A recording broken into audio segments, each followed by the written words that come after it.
The debate comes after the White House revoked former CIA Director John Brennan's security clearance. And joining me right now to talk more about all of that is retired four-star General Jack Keane, Fox News strategic senior analyst. General Keane, it's good to see you this morning. Thank you so much for weighing in. Good to see you, Maria. Wow, that was painful. Your reaction to that?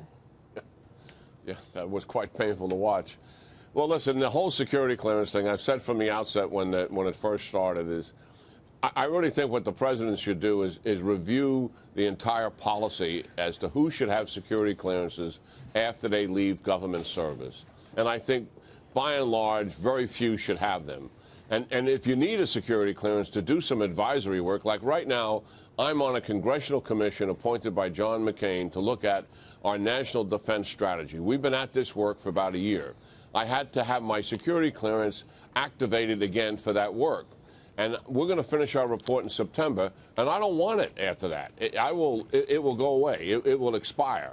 And why? Because I'm a public commentator, and I don't want to have a security clearance and get confidential or secret briefings and have to parse my words. I want to be able to say what I think, period. Yeah. And so there is ways for you to serve the government and have a security clearance for that period of time, and then to be free of it when you're no longer serving the government, even though you did at one time as a public official. So I think when you personalize it like the president is doing, I'm not confident that really serves us well. I think what we should do is just review the whole policy. Yeah, I think that sounds smart, actually. I agree with that.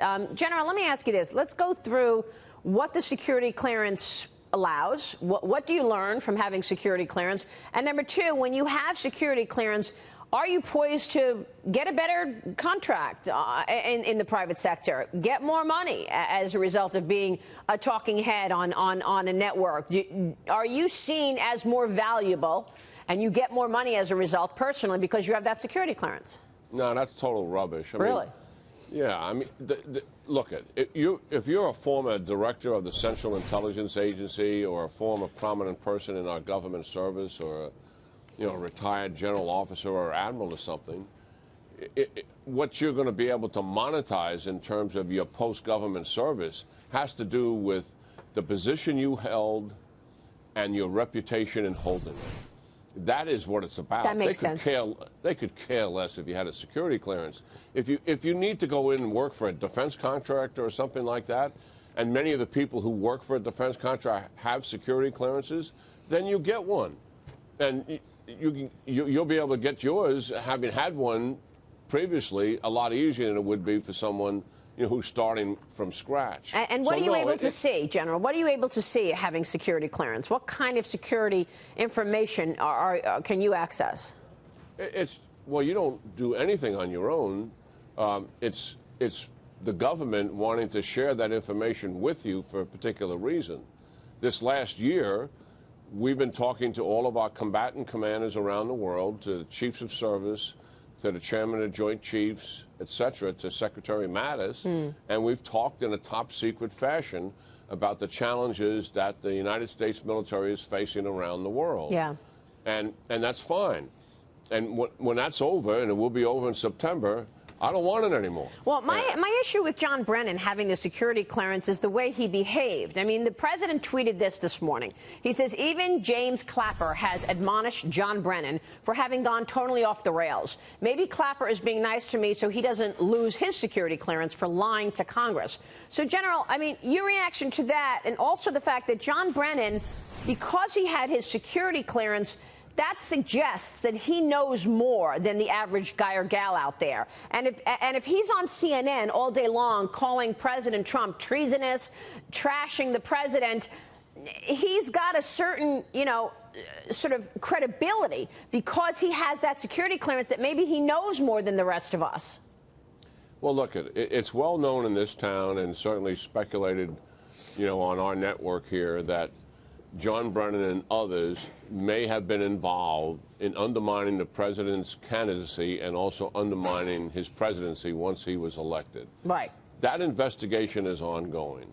And if there are findings to that degree and charges brought, then that is the appropriate time, I think, to deal with that security clearance. Otherwise, listen, you're entitled to be a jerk in America, all right? This is the greatest democracy in the world. You can go on national television and be a fool. You can do that. And that's not a reason for taking somebody's security clearance away, in my view. Well, I mean, is getting fired a reason for taking someone's security clearance away? I mean, let's just take a look at what has taken place in the last 6 months. Andrew McCabe, fired for misconduct, criminally referred. Jim Comey, fired, under investigation. Sally Yates, fired, possibly under investigation next.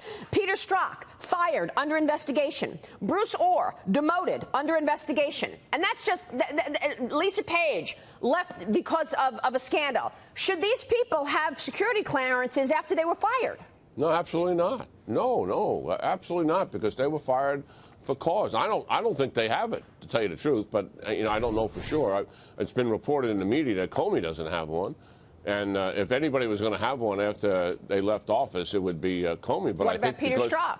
He shouldn't have one for the reason you just stated. Right. None of that. And that would be the way it would be in the United States military, I can tell you that. You would think so, right? I mean, if you get fired for misconduct, you should lose your security clearance. The president has also threatened to pull the security clearance from Battle Justice Department official Bruce Orr. And, of course, we know that he's going to be testifying in a week and a half on the 28th. Here's what the president said about that on Friday. Listen to this. I think Bruce Orr is a disgrace. I suspect I'll be taking it away very quickly. I think that Bruce Orr is a disgrace with his wife, Nellie. For him to be in the Justice Department and to be doing what he did, that is a disgrace. So, General, let's just go through this. We know that Bruce Orr was central to the dossier.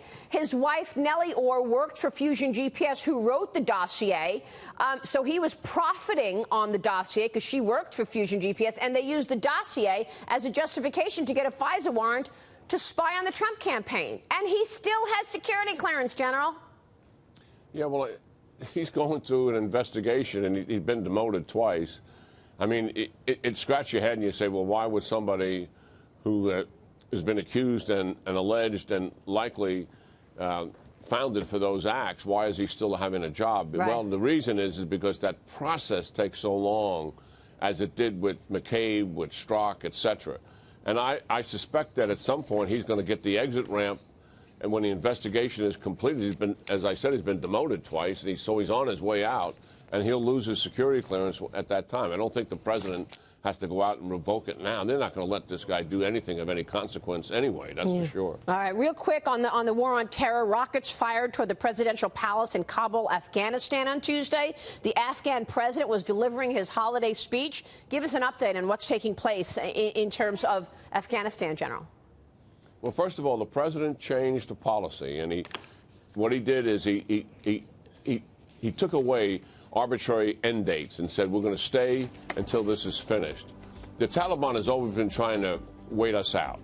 America is going to leave. So that is helping quite a bit. And what the president is trying to do is force the Taliban to come to the negotiating table because they know they can't win.